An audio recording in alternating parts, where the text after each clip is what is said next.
Jika Lebaran tiba, penjualan kue kering mengalami lonjakan. Para penjual kue kering ini kebanjiran order. Seperti salah satu toko kue yang berada di Jalan Gresik Sekip, pesanan kue kering mencapai 1.000 toples di Lebaran tahun ini.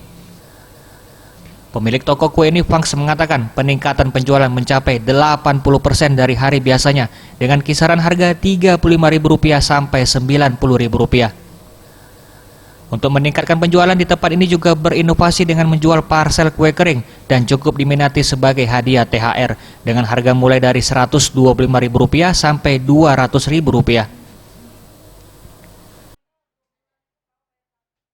Waduh, udah nggak terhitung lagi deh, kayaknya udah lebih dari 1.000 toples atau gimana lah ya, lebih lah kayaknya udah nggak terhitung, soalnya ada yang sudah ambil duluan gitu. Ribuan ya? Iya. Satu parcel kayak gini 125 isi 4 gitu. Ada juga yang box isi 6, ada yang 200-an gitu. Ada yang paling mahal 300. Sementara itu, salah satu pemilik Vita mengatakan memang sengaja untuk datang mencari parsel kue kering untuk dibagikan ke rekan kerjanya. Dari harga menurutnya sesuai dengan rasa dan kualitas kue yang dijual. Udah setiap tahun sih langganan sih kalau di sini di Pensco, di Beskeknya. Ya.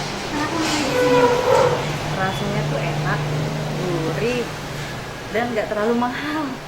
Pokoknya kualitas dan rasa dijamin. Tadi beli apa, Bu? Saya beli untuk parcel paket, jadi pesennya tuh banyak. Jadi ada satu paket itu kayak berapa parcel ya, sekitar belanja total belanja sampai 2.500.000. Di tempat ini juga menjual aneka kue khas Palembang yang mulai banyak diorder dan biasanya H-7 untuk pesanan akan ditutup agar dapat memenuhi semua pesanan pembeli. Tim Liputan Sriwijaya TV.